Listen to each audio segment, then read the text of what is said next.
Global GPU market to hit at $100 billion in 2024. JPR.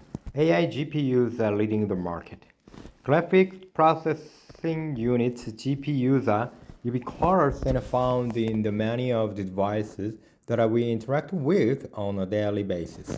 In addition, the GPUs are as used for AI and supercomputer workloads and high-end processors from those companies like AMD or NVIDIA can cost 10,000 to 3,000 $30,000 for or more. Demand for these units is increasing rapidly. As a result, the revenue of GPU developers is growing, and this year the global GPU market is expected to exceed $98.5 billion, according to John Patty's research.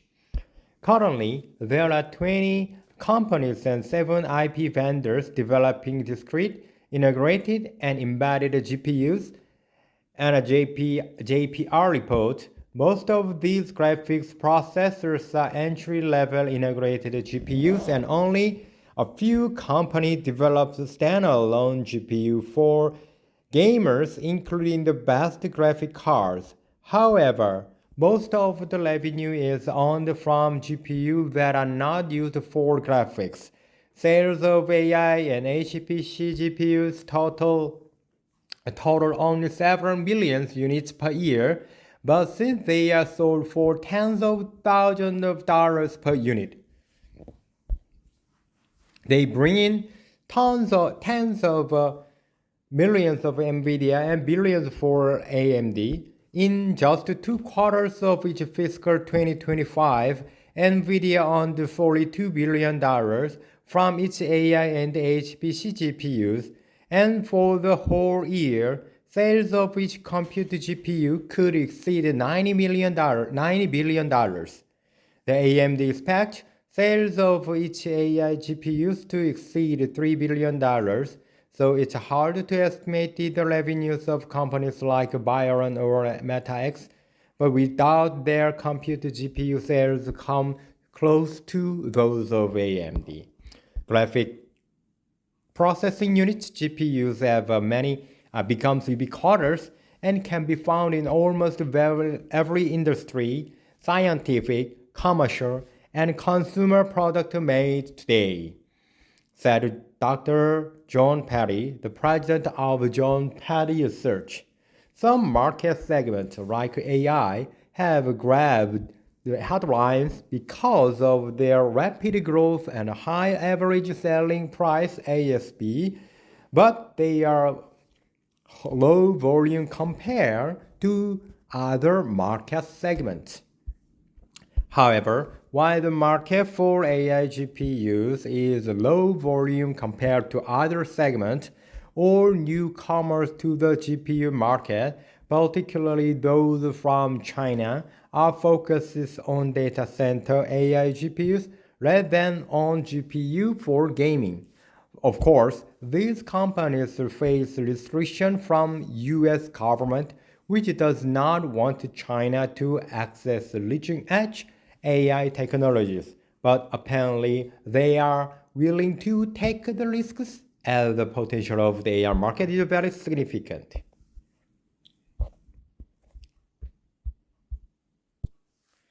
So next is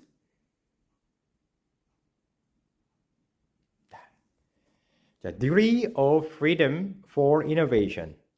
I have been involved, EDA startups of the future will look very different. They have no choice. I have been served in several startups during my career, but both startups and startup ventures within a large EDA company, while they both demand innovative solutions, they have very different goals and structures. When researching my story about innovation within EDA yet to be published, I expected to receive a lot of a large company fashion.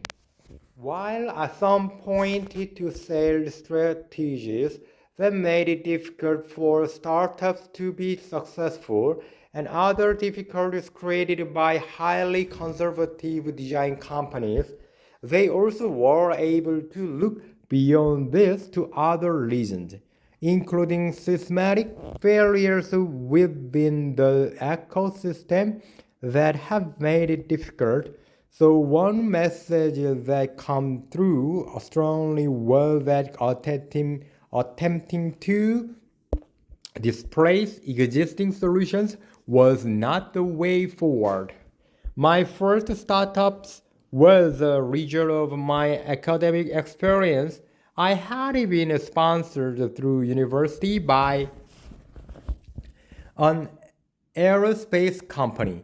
As part of my final year dissertation, I took up a problem I had experienced during my time spent in one of their development teams, debugging software in physical prototype. It was early days for many of these systems, and they were so expensive that we only had one to share between both the hardware and software teams. I set about trying to design a retargetable and in-circuit emulator. The university commended to the aggressive nature of my project, but informed me that it could not afford to let me attempt to build one. They referred me to a group of postgrads who were working on a logic simulator.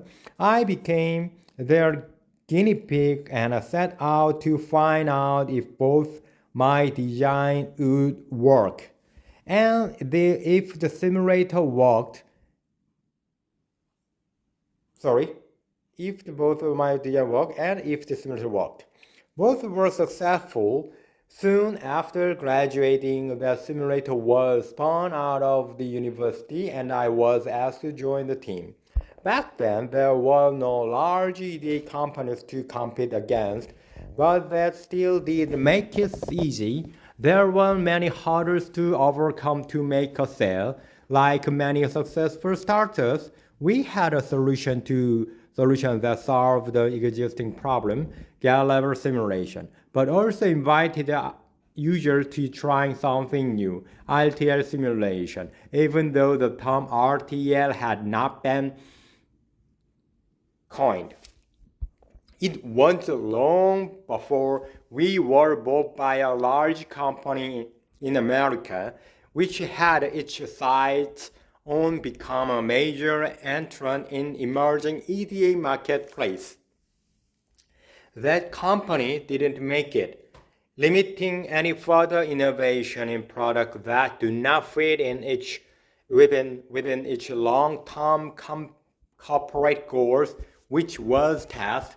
After a couple of successful startups later, both of which were related to hardware assisted for EDA problems, I found myself in a small EDA company that was destined to become the largest company in the industry. Within that company, you might have expected to find a highly innovative culture, but that is not I experienced. Even at the young age, there was a reluctance to do anything except incremental innovation by many of the senior technical people. They did not want to see money that their early tools were generating being used for the development of new and more speculative ventures. Management was in favor of a more diversified revenue stream, but the engineers were reluctant. Later, I would find myself in another of the major EDA companies. A new market opportunity had been identified for which there were a couple of existing startup solutions. We evaluated them and determined they did not meet the market goals, so we created a business plan and submitted it to company management. They allocated us some capital and sent us on our way. So this was an experiment because we had been given total freedom. There were no corporate ties, no constraint. We could use the money however we wanted. But if it ran out, the gig was up. So we set our own development and sales goals. We hired wherever we wanted. We did almost everything differently from the rest of the company. We even integrated into competitor solutions before internal ones because that is what we needed to do to be successful. It worked and was the closest things I have ever experienced to a startup that was not a true startup. The one exception was that we didn't have the same fare. It was unlikely that the parent company would fire us if we didn't succeed. The company did try and replicate this success, and some of them were quite successful as well. In fact, the entire company almost became a VC, allocating capital to good ideas with the expectation of a return on capital. Mark Sweeney and Ansys spoke of the ways in which things are happening within this company today.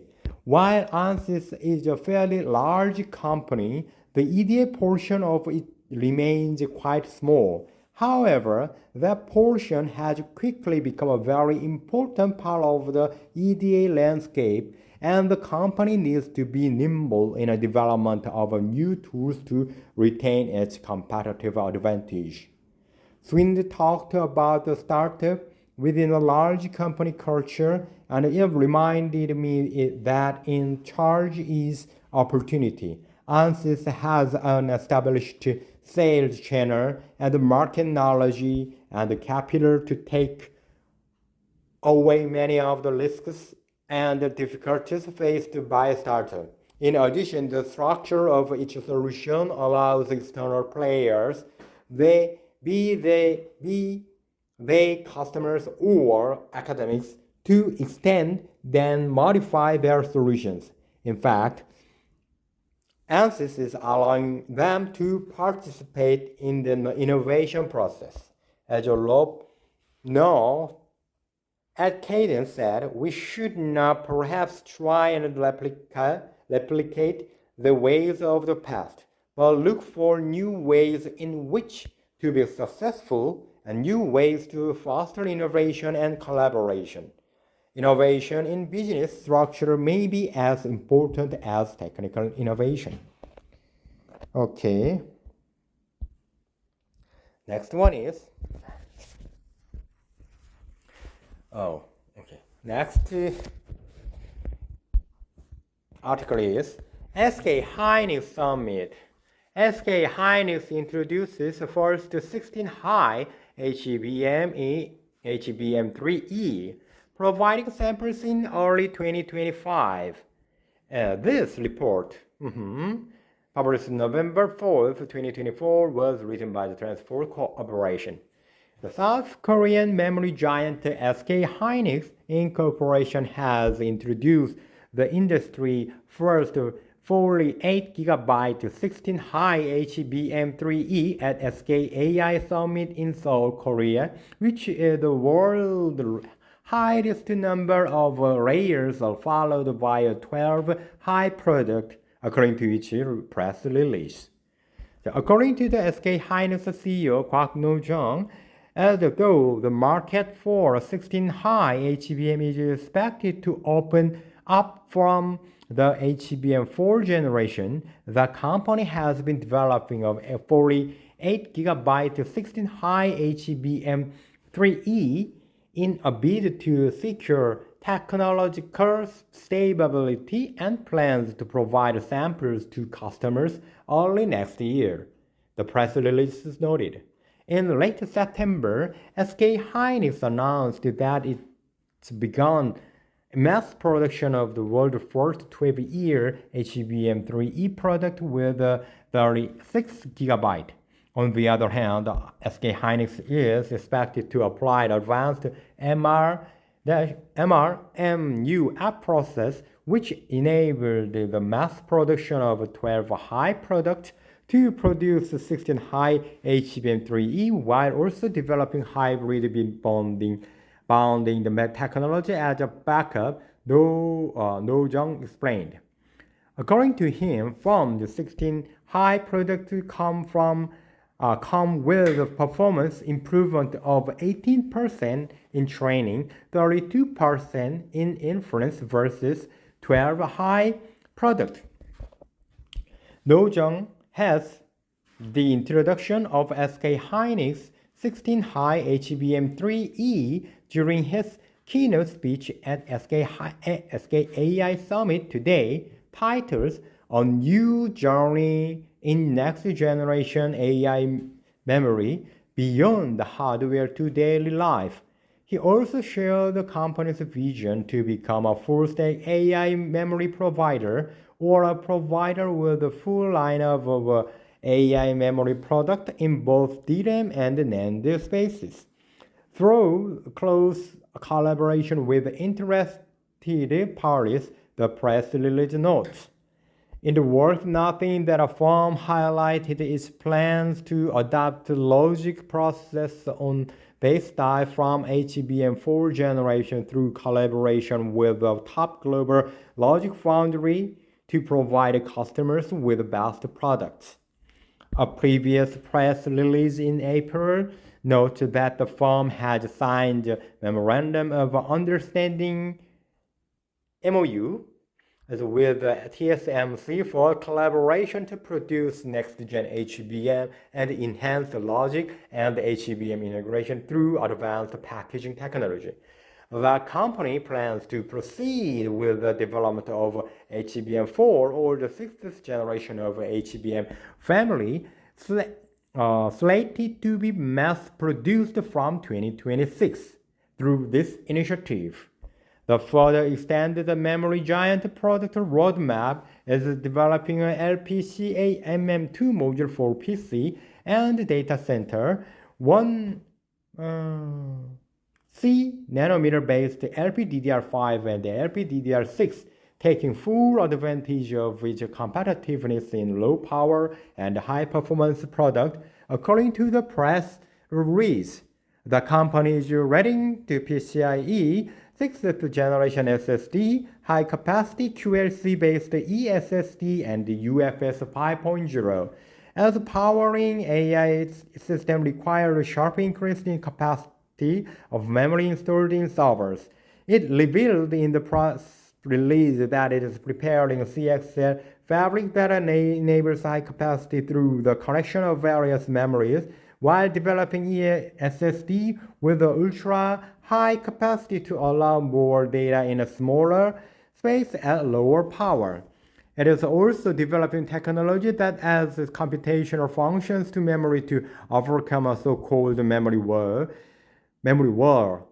The technologies such as a processing unit memory (PNM) and processing in memory (PIM) and computational storage essential to process enormous amount of data in future will be a challenge that transforms the structure of next generation AI system and the future of AI industry, according to the press release.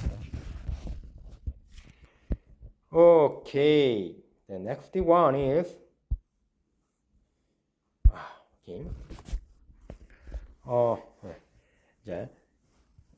Bloomberg article. Technology. The Qualcomm CEO sees no shortage of AI chips even as demand rises. November 12th, 2024. Bloomberg Qualcomm Incorporation chief executive officer Cristiano Amen said the artificial intelligence boom won't lead a global chip shortage similar to what happened during the pandemic, even the demand for an AI-enabled smartphone rising. During the pandemic, everybody was home and started buying consumer electronics, he said at the Web Summit conference in Lisbon on Tuesday.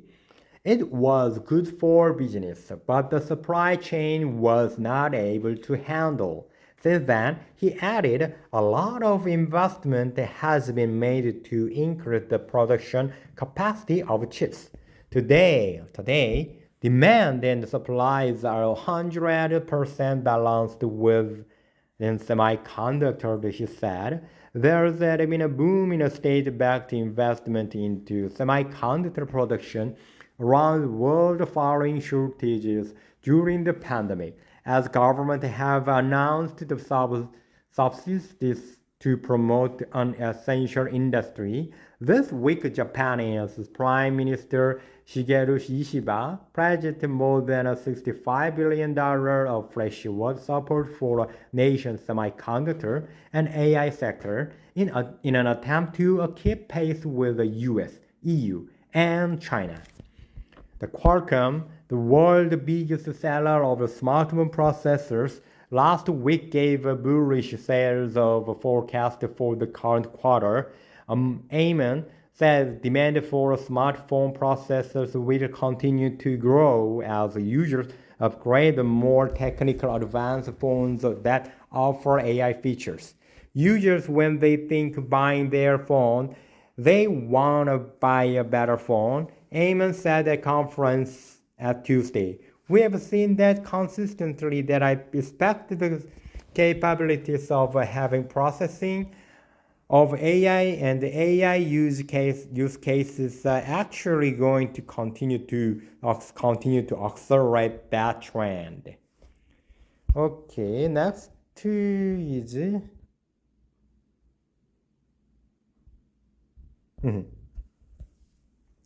AMD unveils Versa Prime Series Gen 2 for data center workload, November 12, 2024. The AMD Versa Premium Series Gen 2 chip. Join our daily and weekly newsletter for the latest updates and exclusive content on industry-leading AI coverage. The Advanced Micro Devices announced each Versa, a premium series Gen 2 chip platform for data center customers doing AI processing and other work. The AMD Versa is an adaptive FPGA or field programmable gate array platform system on a chip customers. It delivers accelerated performance for a wide range of workloads in data centers, communications, and test and measurement, and aerospace and defense market. AMD said the Versa Premium Series Gen 2 will be the FPGA industry first device featuring Compute Express Link 3.1 and PCIe Gen 6 as well as LPDDR5X memory support in hard intellectual property. These next-generation interface and in-memory technologies access to move data rapidly and efficiently between the processor and accelerators for tasks such as AI processing. CLX 3.1 and the LPDDR5X help unlock more memory resources faster to address the growing real-time processing and storage demands of data-intensive applications across markets.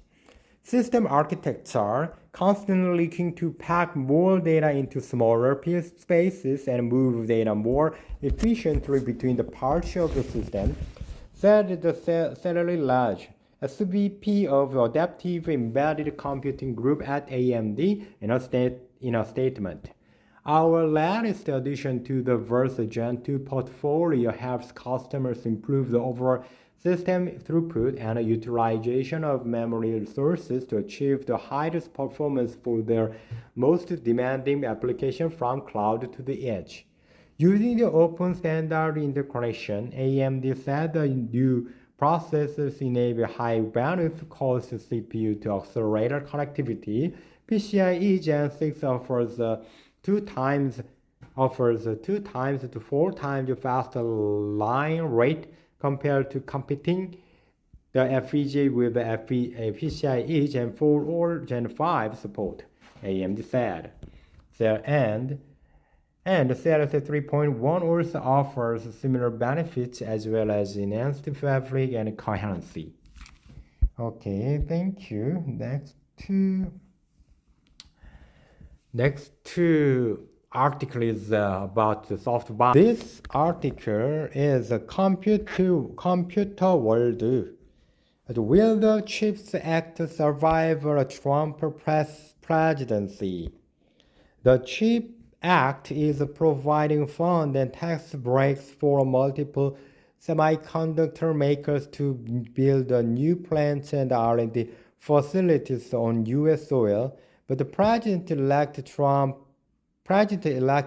has said that's the wrong way to get manufacturers back. President-elect Donald J. Jr. Trump has made no bones about it.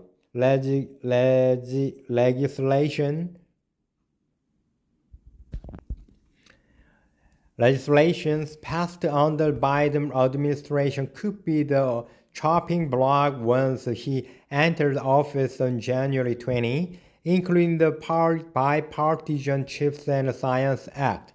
The CHIPS Act allocates millions of dollars in funding and tax incentives to semiconductor companies to help bring chip manufacturing back to the U.S. On the Joe Rogan Experience podcast late last month, Trump said the CHIPS Act is so bad and said instead of having found new fabrication, fab, and R&D centers, the U.S. should have put tariff on the overseas semiconductor makers. He compared the semiconductor industry to the auto industry as to how tariffs could work to bring back manufacturing. Trump said, pay a lot of money to have people build chips. That's not the way. You tariff it so high that they will come and build their chip companies for nothing. We put up billions of dollars for rich companies to come in and borrow the money and build chip companies here, and they were not going to give us the good companies anyway. Taiwan, they storm our chip business. They want us to protect them. They don't give us any money to protect them. Trump was an all-kindly neighborhood referring to Taiwan Semiconductor Manufacturing Company, TSMC, as the world's largest producer of computer chips. CompuWorld reached out to Trump campaign officials after last week's election, but did not receive a response. TSMC is currently building a major semiconductor manufacturing facilities in Arizona, one a 5nm chip fab, the other a 3nm fab plant. The semiconductor designers and manufacturers is being promised $6.6 billion in CHIPS Act funding. In return, the company pledged to bring its most advanced 2nm process technology to U.S. shores and added a plan for a third fabrication plant to its Arizona site. TSMC's CEO C.C. Wei told investors last month he expects volume production of a company first Arizona fab to start in early 2025. We are confident it will deliver the same level of manufacturing quality and reliability as from our fab in Taiwan, we say. Our second and third fab will utilize more advanced technology based on our customers' needs. The fab is scheduled to begin volume production in 2025, and our third fab will begin production by the end of the decade. Jack Gold, principal analyst with the tech industry research firm Jay Gold Associates, said Trump's plan to enact tariffs on overseas chip makers is simply wrong. Tariffs are a penalty, while the CHIPS Act is an incentive. He said incentives almost always work better than penalties. Also, you can put all the tariffs you want on chips, but it still takes 3 to 4 years to get a new fab up and running and extremely capital intensive. New semiconductor fabrication facilities cost from $20 billion to $40 billion, and many enterprises can't afford that kind of investment without some form of subsidies or tax break, Gold said. Additionally, every electronic device today has a chip in it, and so tariffs would likely increase the cost of product from cars and smartphones to toasters. The CHIP Act was passed overwhelmingly in 2022 by members of both houses and Congress to address computer chip supply chain shortages that surfaced during the COVID-19 pandemic. The legislation provided the U.S. Department of Commerce DOC with $52.7 billion for a suite of programs under the CHIPS for America programs to revitalize the U.S. positions in semiconductor research, development, and manufacturing. New fabs are very high-risk venture, so with the CHIPS Act subsidize, the government is basically saying it will take on part of that risk, Gold said. To date, the DOC has allocated but not dispensed about $32 billion in funding among chip makers including Intel, Samsung, Micron, TSMC, Texas Instruments, all of whom have unveiled plans for a number of new U.S. chip fabrication plants. In return, those chip designers and makers have pledged about $300 billion in current and future projects in the U.S., according to the White House. With the CHIPS Act spurring them on, the likes of Qualcomm, in partnership with GlobalFoundries, also would invest $4.2 billion to double chip production and the Morton NY facility. In addition to the Trump's opposition, House Speaker Mike Johnson said recently that Republicans will likely repeal the CHIPS Act. Johnson, who voted against the act, later walked his comments back, saying he would like to streamline it, according to the Associated Press. AP. The Republican Brandon Williams RNY said that he spoke to Johnson after his remarks were published. He apologizes profusely, saying he misheard the question. Williams said in a statement. He clarified his comments on the spot, and I trust local media to play his full comments on the supporting repatriation of chips manufacturing to America. As I further explained about it, as I have further explained and clarified, I fully support Micron coming to Central New York, and the CHIPS Act is not the agenda of the repair, John said in his own statement.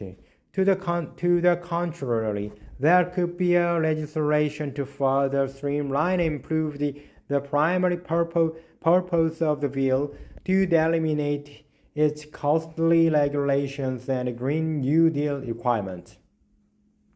New York State has become a major hub of semiconductor development.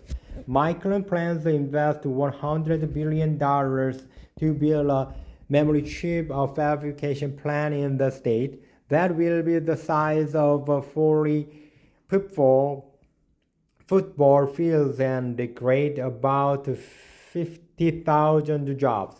It may spend up to an additional $100 billion over the next 2 years on the facility. In addition, the Biden administration just announced plans to spend about $825 million to create a flagship national semiconductor R&D center in upstate New York, where the government-funded nanotech complex already exists. The Micron highlighted the bipartisan support for CHIPS Act and Science Act with a spokesperson saying it's a law that represents an important step forward, solidifying the American semiconductor and technology leadership for decades to come. Repealing the legislation in any event would take an act of Congress, and the CHIPS Act has a strong bipartisan support among senior Republicans, including Senate Minority Leader Mitch McConnell. So McConnell argued that bolstering the U.S. semiconductor production was vital for both national security and economic competitiveness. Senior Todd Young, Ian was a key CHIPS Act supporter who emphasized the importance of semiconductor manufacturing for both economic growth and national defense, and pushed for a bill provisions to help American businesses compete globally. Young echoes others in heralding the broad bipartisan support and the massive private investment spurred since then have made the legislation even more popular. If there are many regulations that can be streamlined to create even more jobs from the growing semiconductor industry in Indiana and across the country, count me in. But I'm confident that the CHIPS Act is here to stay, Young said in response to Computer World. The CHIPS Act has spurred $450 billion in the private investment across the 28 states, creating 58,000 jobs, according to the Semiconductor Industry Association. Despite the widespread bipartisan backing, some members of the Congress expressed concern about certain provisions, such as the level of the government subsidies or the potential for the bill to benefit only a few large tech companies. Still, the majority of both Democrats and Republicans recognize the strategic importance of boosting the semiconductor production on U.S. soil. A DOC spokesman pointed the overwhelming bipartisan support. The act more than $400 billion in total investment, as well as projection it will create more than 125,000 jobs. So our team continued to implement the bipartisan law in accordance with the state statute, including announcing more than $36 billion in the proposed funding for manufacturing incentives and several key R&D components. We will have more announcements in the coming weeks, the spokesman said. TSMC declined to comment on the active future. The Intel, which completed building a new fab in New Mexico and is awaiting CHIPS Act fund for that, was promised a total of $8.5 billion to support investment for fabs and packaging facilities and R&D centers among 4 states, including Arizona, Oregon, and Ohio. Ohio is receiving a significant portion of the funding for semiconductor manufacturing. In particular, Intel is investing $20 billion to build a new semiconductor fabrication plant in Lincoln County, Ohio. Vice President-elect J.D. Vance is currently a U.S. Senator in his home state of Ohio. I'm betting that lawmakers, especially Republican lawmakers from certain states that will benefit from the CHIPS Act, like Ohio and Arizona and now New York, will have a lot of pushback on the Trump idea, Gore said. On Intel, spokesman pointed out that the idea behind the measure began during the first Trump administration, and it continued to maintain a strong bipartisan support. Restoring America's semiconductor manufacturing leadership is integral to the country's economic competitiveness and national security, the spokesman said.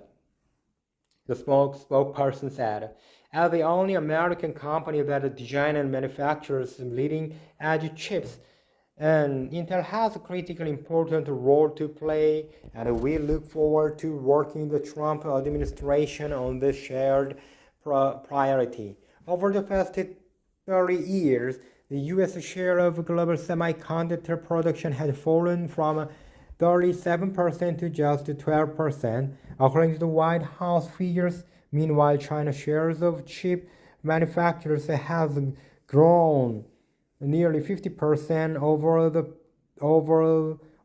the past 2 years and now comprises about 18% of the new supply.